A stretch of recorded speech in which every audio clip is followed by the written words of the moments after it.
할렐루야! 2024년도 새해가 밝았습니다. 하나님 부어주시는 넘치는 은혜와 축복이 우리 광림의 모든 권속들 위해 함께 하실 줄로 믿습니다. 먼저 기도하고 속해 시작하겠습니다. 좋으신 하나님 감사합니다. 우리에게 2024년도 새해를 허락하여 주시고 무엇보다 속회를 드리며 하나님 앞에 나아가게 하심에 참으로 감사를 드립니다. 하나님, 올 한 해도 하나님께서 부어주시는 충만한 은혜와 축복을 속회를 통하여 누릴 수 있도록 주님 인도하여 주시옵소서. 속회를 이끌어 가시는 우리 속회 지도자들 하나님 기억하여 주시사 저들의 헌신과 수고를 통하여 우리 속회가 회복되게 하시고 부흥되게 하시고 하나님의 큰 기쁨 되도록 주님 축복하여 주시옵소서. 이 시간 하나님의 말씀을 나누고자 합니다. 하나님, 이 시간에 우리의 마음을 주장하여 주시고 또 성령께서 임재하여 주시어서 성령을 통해 들려주시는 하나님의 음성을 듣고 깨닫고 우리의 삶이 변화되는 역사가 있게 하여 주시옵소서. 하나님께서 이 자리에 우리와 함께하여 주실 줄 믿사오며 예수님의 이름으로 기도하옵나이다. 아멘. 오늘 우리에게 주시는 하나님 말씀 이사야 1장 1절로 9절입니다. 이사야 1장 1절로 9절 제가 쭉 읽어드리겠습니다. 유다 왕 우시야와 요담과 아하스와 히스기야 시대에 아모스의 아들 이사야가 유다와 예루살렘에 관하여 본 계시라. 하늘이여 들으라, 땅이여 귀를 기울이라. 여호와께서 말씀하시기를 내가 자식을 양육하였거늘 그들이 나를 거역하였도다. 소는 그 임자를 알고 나귀는 그 주인의 구유를 알건만은 이스라엘은 알지 못하고 나의 백성은 깨닫지 못하는도다 하셨도다. 슬프다 범죄한 나라요 허물진 백성이요 행악의 종자요 행위가 부패한 자식이로다. 그들이 여호와를 버리며 이스라엘의 거룩하신 이를 만홀히 여겨 멀리하고 물러갔도다. 너희가 어찌하여 매를 더 맞으려고 패역을 거듭하느냐. 온 머리는 병들었고 온 마음은 피곤하였으며 발바닥에서 머리까지 성한 곳이 없이 상한 것과 터진 것과 새로 맞은 흔적뿐이거늘 그것을 짜며 싸매며 기름으로 부드럽게 함을 받지 못하였도다.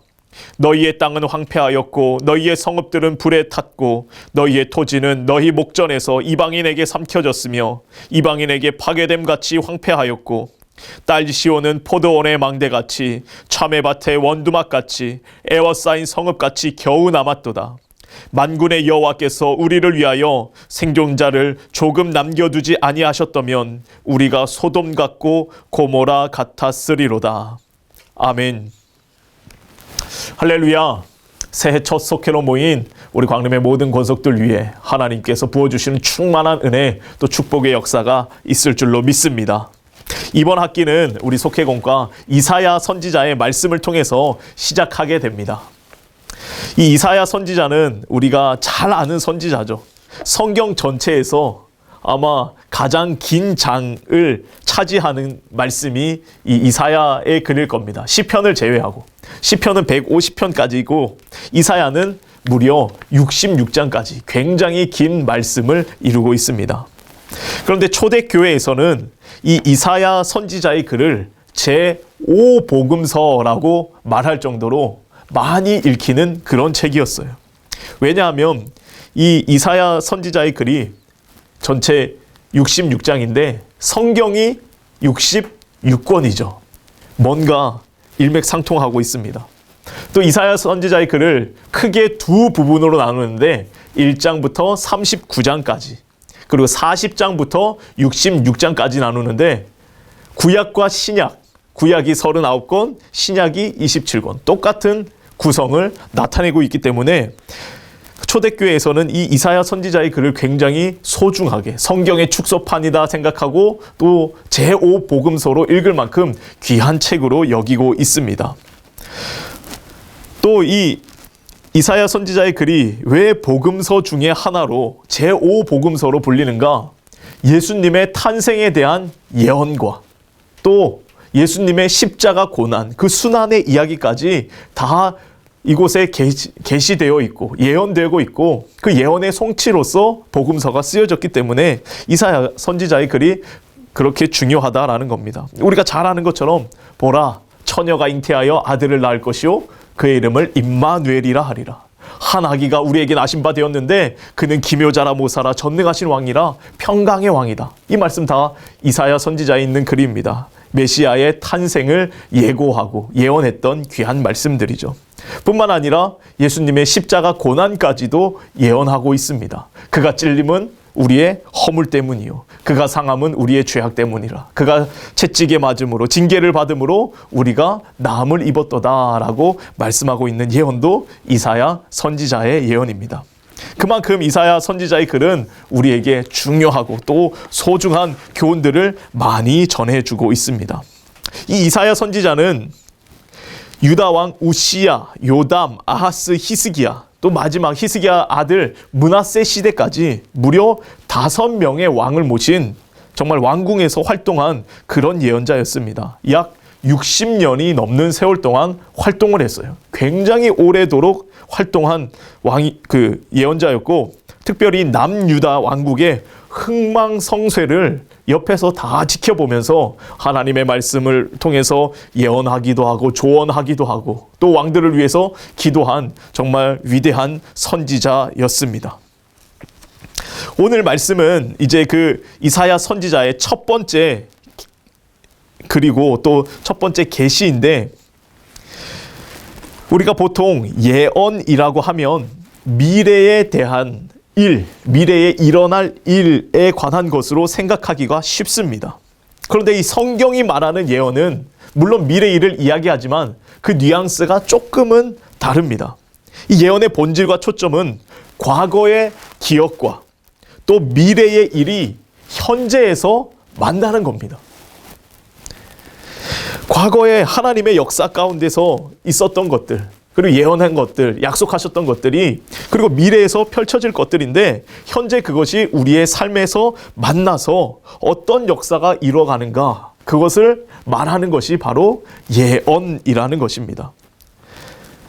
그러니까 하나님이 이스라엘 역사 가운데 예언자를 보내셔서 한 일은 과거와 미래를 통해 현재를 바라보도록 하는 일이 바로 예언자들이 해야 하는 일이었습니다.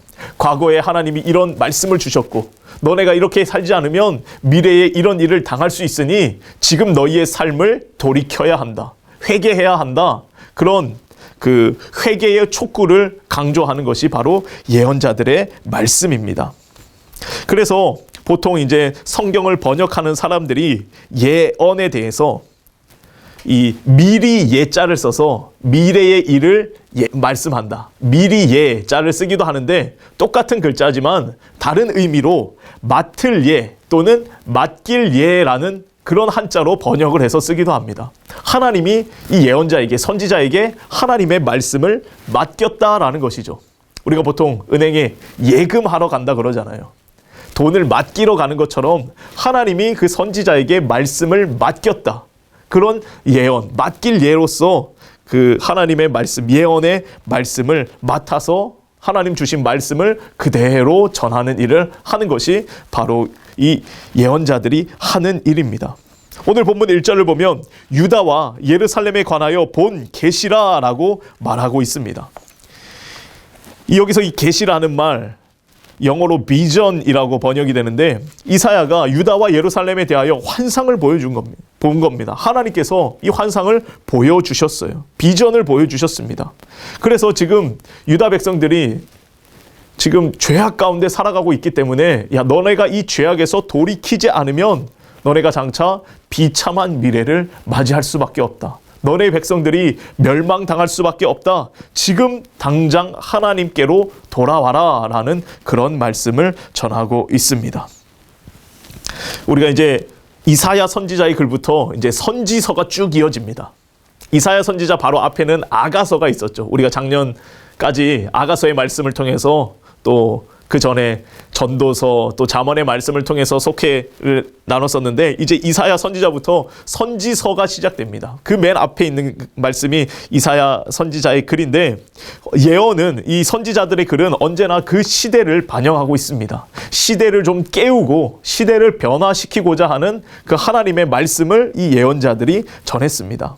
이사야는 주전 8세기경 앞서도 말씀드렸지만 유다 왕이었던 우시와 요담, 아하스 그리고 히스기야의 아들이었던 므낫세 시대까지 활동했었던, 물론 므낫세가 이제 정권을 잡자마자, 왕이 되자마자 그 전승에 따르면 이사야 선지자를 톱으로 켜서 이렇게 죽이는 그런 끔찍한 일을 저질렀다고 해요. 그렇게 순교를 당하게 됩니다. 그런 활동했던 예언자가 이사야 선지자인데, 이 시기는 굉장한 유다의 격변기였습니다. 격변기. 물론 흥왕할 때도 있었어요. 그냥 세상적으로 보기에는 나라가 부강할 때도 있었지만 속은 썩을 대로 썩어 있었던, 종교적으로는, 신앙적으로는 하나님의 품을 떠났던 그런 때가 많이 있었다라는 겁니다. 그리고 이 히스기야 시대에 있어서는 북이스라엘이 아수르에게 멸망당하는 것도 보게 됩니다. 그래서 그 북이스라엘을 멸망시켰던 아수르가 남유다까지 포위하게 될 때 히스기야와 또 이사야가 함께 더불어 금식하면서 기도해서 그런 위기를 모면한 적도 있었습니다. 오늘 본문을 통해서 우리는 하나님이 우리에게 하시는 일이 무엇이며, 하나님이 하시는 일을 무엇이며, 우리는 또 그 일을 통해서, 하나님께서 우리를 위해서 하시는 일을 통해서 어떻게 살아가야 하는지 우리가 말씀을 통해서 몇 가지 교훈을 살펴보고 기도의 제목을 얻고자 합니다. 첫째로, 하나님은 말씀하시는 분입니다. 말씀하시는 분입니다. 하나님은 태초부터 창조의 말씀을 하셨어요. 그래서 요한복음에서는 말씀이 태초부터 하나님과 함께 있었다, 그 말씀이 세상을 지었다라고 말하고 있습니다. 하나님은 말씀을 통해서 세상을 만드셨을 뿐만 아니라 말씀을 통해 우리의 삶을 회복시키시고 또 말씀을 통해 우리를 구원하십니다. 예수님을 가리켜 말씀이 육신이 되어 우리 가운데 오신 분, 성육신 하신 분, 말씀이 우리 가운데 오신 분이 바로 예수 그리스도시라는 것입니다. 그런데 오늘 본문을 보면 이 하나님께서 이사야 선지자에게 주신 말씀은 굉장히 무시무시한 말씀입니다. 고발과 심판의 말씀이에요. 마치 이스라엘 백성들을 법정에 세워놓고 그들을 고발하고 있는 그런 말씀입니다. 2절 말씀에 하늘이여 들으라, 땅이여 귀를 기울이라 라고 기록되어 있는데, 하늘과 땅, 그러니까 천지 만물은 다 들어봐라. 이 세상에 있는 모든 천지 만물들은 이스라엘이 어떠한 죄를 지었는지 너희가 한번 들어봐라 라고 말해주고 있는 것입니다. 그런데 이 말씀은 실제로는 이스라엘 백성들을 향한 말씀이었죠. 하나님은 이스라엘 백성들이 이 하나님의 말씀을 듣고 돌아오기를 원하고 계셨다라는 겁니다. 오늘 본문을 보면 이렇게 말을 해요. 소는 그 임자를 알고 나귀는 그 주인의 구유를 알건만은 이스라엘은 알지 못하고 나의 백성은 깨닫지 못한다라고 말합니다. 지금 이스라엘 백성들이 짐승반도 못하다라는 겁니다. 소도 그 주인을 알고 말도 그 임자를 아는데, 나귀도 아는데 이스라엘 백성들은 그들의 아버지, 그들을 지으신 그들의 하나님을 알지 못한다라는 겁니다. 하나님을 거역하고 범죄하고 허물진 백성이고 하나님을 만홀히 여겼습니다. 가볍게 여겼습니다. 하나님의 말씀은 무거운 것인데 우리가 두렵고 떨림으로 하나님을 경외해야 되는데 하나님을 너무나 가볍게 여겼다라는 것이죠. 그래서 그들은 발바닥에서 머리까지 성한 곳이 하나도 없습니다. 상한 것과 터진 것, 그리고 맞은 흔적뿐이다라는 것입니다. 지금 이들은 아수르의 침공으로 인해서 어려운 상황에 처해 있는 이스라엘 백성들의 모습을 그대로 보여주고 있는 것입니다. 그래서 하나님께서는 그들에게 지금 말씀하고 있는 것이죠. 야, 너희 상황들을 지금, 너희의 현실을 지금 똑똑히 봐라. 너희가 이렇다. 너희는 지금 짐승보다 못하게 하나님을 떠난 상태다. 하나님을 너무나 가볍게 여기고 있다라는 것입니다. 앞으로 쭉 살펴볼 이사야 선지자의 말씀을 우리가 읽어보면 굉장히 가슴 아픈 이야기들이 많이 있습니다. 이스라엘 백성들이 어떻게 이렇게까지 죄악을 범할 수 있는가? 그런데 이 모습은 2700년 전, 2800년 전 이스라엘의 모습뿐만 아니라 오늘 우리의 모습이기도 하다라는 것입니다. 우리가 하나님을 섬기는 것 같지만 실제로는 하나님의 품을 떠나서 세상 것을 더 즐거워하고 세상의 것을 쫓아갔던 우리의 삶을 돌이키게 하는 이사야 선지자의 예언으로 우리는 받아야 한다라는 것입니다. 사랑하는 성도 여러분, 우리가 먼저 하나님의 말씀을 듣는 사람이 되기를 주의 이름으로 간절히 축원합니다. 그 말씀이 행여나 심판과 저주와 멸망의 말씀이라 할지라도 하나님의 말씀은 궁극적으로 우리를 살리고 회복시키고 구원하시는 말씀입니다. 하나님의 절망의 말씀, 그 심판의 말씀, 그 심판인 것 같지만 심판이 결론이 아닙니다. 결론은 구원입니다. 그 심판의 메시지를 듣고 회개하고 회심하여서 하나님의 품으로 돌아오라는 그런 궁극적인 살리는 말씀이다라는 것입니다. 바라기는 우리의 삶이 하나님의 말씀을 듣고 또 지켜 행함으로 하나님의 구원의 역사에 동참하게 되기를 주의 이름으로 간절히 축원합니다. 두 번째는 하나님은 지금 이스라엘 백성들을 보고 애통해하고 계시다라는 겁니다. 이스라엘의 죄악을 고발하시는 하나님의 말씀 안에 하나님의 눈물이 담겨 있음을 우리는 보아야 합니다. 4절입니다. 슬프다 범죄한 나라요. 하나님은 인격적인 분이십니다. 그러기에 우리와 같은 그런 감정을 가지고 있는 분이신데 우리의 실수와 실패, 죄악까지도 그 모습을 하나님이 아버지 되시기 때문에 자녀들의 그 죄악을 슬퍼하십니다. 그러니까 화내기 이전에 더 슬퍼하시는 게 우리 아버지 되시는 하나님이다라는 거예요.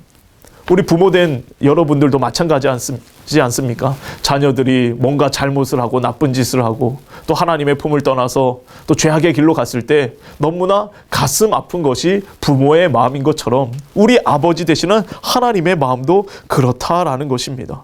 하나님을 떠난 결과가 무엇입니까? 비참함입니다. 죄악입니다. 멸망입니다. 이스라엘 백성들에게 유린당해서 온몸이 상처투성이가 되어버렸습니다. 그러니까 우리 자녀들이 어디 가서 이렇게 맞고 오면 얼마나 가슴 아프겠습니까?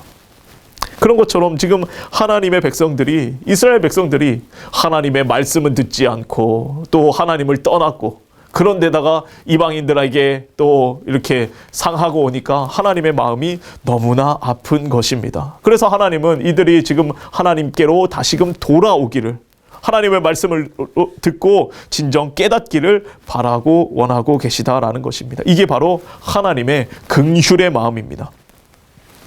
오늘 본문 8절을 보면 딸 시온은 포도원의 망대같이 참외밭의 원두막같이 에워싸인 성읍같이 겨우 남았도다 라고 말합니다.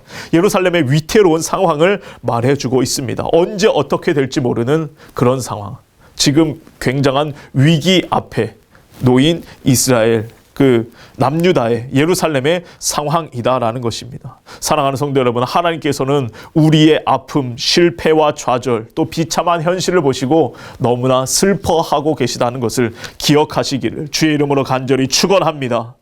당시 이스라엘 백성들이 하나님 앞에 제사를 드리지 않았던 게 아닙니다. 제사는 제사대로 다 드렸어요. 절기로 모이고 성회로 모이고 모이기는 다 모였습니다. 그런데 그들의 손에 피가 가득했어요. 행함이 없는 예배, 삶의 변화 없는 예배는 하나님께서 별로 원하지 않으신다라는 것입니다.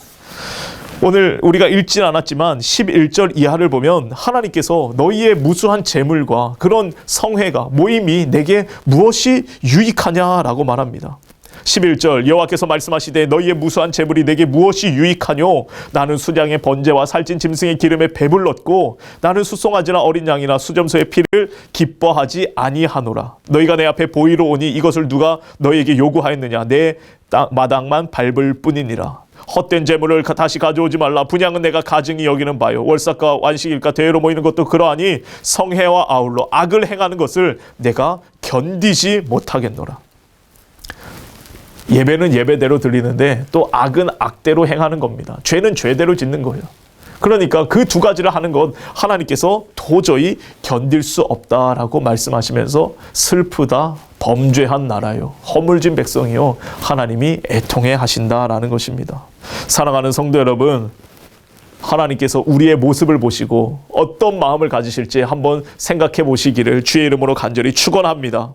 바라기는 2024년도 올 한 해에 우리의 삶은 하나님의 마음을 아프게 하는, 슬프게 하는, 애통하게 하는 그런 삶이 아니라 하나님을 기쁘시게 하는, 하나님의 참된 기쁨이 되고 하나님의 즐거움 가운데 저와 여러분이 들어가게 되기를 주님의 이름으로 간절히 축원합니다. 끝으로 하나님은 하나님의 백성을 남겨주셔서 새로운 역사를 만들어 가신다라는 겁니다. 하나님의 구원은 모두를 향해 열려 있지만 하나님의 역사는 소수를 통해 이루어 가십니다. 그러니까 어떤 목사님이 이런 말씀을 하셨어요. 누구나 구원받을 수 있지만 그렇다고 아무나 다 구원받는 것은 아니다. 누구나 다 구원받을 수는 있지만, 누구에게나 구원의 문이 열려 있지만 그렇다고 아무나 다 구원받는 것은 아니다라는 거예요. 그리고 또 그 구원받는 자들 가운데서도 하나님께서 특별히 사용하시는 소수가 있다라는 것입니다. 이사야 선지자에서 글을 보면은 그들을 남은 자, 거룩한 씨, 또 그루터기라고 표현하기도 합니다. 미약한 수지만 이들이 하나님 앞에서 쓰임받을 때 놀라운 역사를 이루간다라는 것이죠. 오늘 본문 9절에서도 이렇게 말합니다. 만군의 여호와께서 우리를 위하여 생존자를 조금 남겨두지 아니하셨다면 라고 말합니다. 생존자를 조금 남겨두지 아니하셨다면 우리가 소돔같이 고모라같이 완전히 망했을 것이다 라고 말씀하고 있습니다. 하나님은 남겨진 자들을 통해서 새로운 역사를 이뤄 가시는 줄로 믿습니다. 바로 여러분들이 지금도 속회를 통해서 하나님의 말씀을 사모하고 하나님의 역사 가운데 쓰임받기를 원하는 여러분이 바로 남은 자라는 것입니다. 이스라엘 백성들 결국에는 다 멸망합니다. 바벨론의 포로로 끌려가서 다시 돌아오게 되는데, 그럼에도 불구하고 하나님은 저들 가운데 소망을 두시고 일하시는 것이 바로 남겨진 자들이 있기 때문이에요. 나라는 망했습니다. 성읍은 완전히 무너졌고 예루살렘 성전은 불탔습니다. 그럼에도 불구하고 하나님을 굳게 믿고 바벨론의 포로로 끌려갔지만 그곳에서도 하나님을 믿는 백성들, 다시 돌아오면서도 하나님의 말씀을 붙든 백성들, 그 남은 자들이 있기 때문에 하나님의 역사가 오늘날까지도 계속해서 이어지고 있다라는 것입니다. 사랑하는 성도 여러분, 우리의 삶 가운데도 마찬가지입니다. 너무나 견딜 수 없는 고난과 환난과 어려움이 있다 하더라도 하나님께서 남겨두신 소망이 우리 가운데 있는 줄로 믿습니다. 이것이 미약해 보인다 할지라도, 그것이 정말 작다 할지라도 하나님은 반드시 약속을 성취하는 분이기 때문에 하나님의 때가 되어서 우리의 인생을 돌아보면 그 하나님께서 남겨주신 소망을 통해서 우리의 삶을 다시금 일으키시고 새로운 역사를 펼쳐가시는 것을 보게 됩니다. 바라기는 저와 여러분 가운데, 우리 인생 가운데 하나님이 남겨주신 것, 그것이 무엇인가, 그것을 발견하면서 절망과 위기 가운데서도 하나님께 소망을 두며 날마다 믿음으로 승리의 길을 걸어가는 저와 여러분의 삶이 되기를, 특별히 2024년도 많은 어려움 가운데 있다 할지라도 주님의 말씀을 붙들고 믿음으로 승리의 길을 걸어가는 복된 한 해가 되는 저와 여러분이 되기를 주의 이름으로 간절히 축원합니다. 기도하겠습니다. 좋으신 하나님, 우리에게 날마다 말씀을 통하여 깨닫게 하시고 또 우리의 삶의 변화를 요청하시는 하나님, 우리가 하나님의 역사에 쓰임받기 원합니다. 우리의 삶이 비록 힘들고 어렵다 할지라도 우리를 통하여 우리에게 들려주시는 하나님의 음성에 귀를 기울이게 하시고 또 주님 앞에 돌아서게 하시고 또 하나님의 역사 가운데 날마다 동참하며 쓰임받으며 살아가는 우리의 삶이 되게 하여 주시옵소서. 때때로 힘들고 어려운 일이 있다 할지라도 말씀 안에서 소망을 붙들게 하시고 우리에게 남겨주신 소망 가지고 믿음으로 승리의 길을 걸어가도록 주님 인도하여 주시옵소서. 성령께서 붙들어 주시고 인도하여 주실 줄 믿사오며 예수님의 이름으로 기도하옵나이다. 아멘. 하늘에 계신 우리 아버지여, 이름이 거룩히 여김을 받으시오며 나라 임하옵시며 뜻이 하늘에서 이루어진 것 같이 땅에서도 이루어지이다. 오늘날 우리에게 일용할 양식을 주옵시고 우리가 우리에게 죄 지은 자를 사하여 준 것 같이 우리의 죄를 사하여 주옵시고 우리를 시험에 들게 하지 마옵시고 다만 악에서 구하옵소서. 대개 나라와 권세와 영광이 아버지께 영원히 있사옵나이다. 아멘.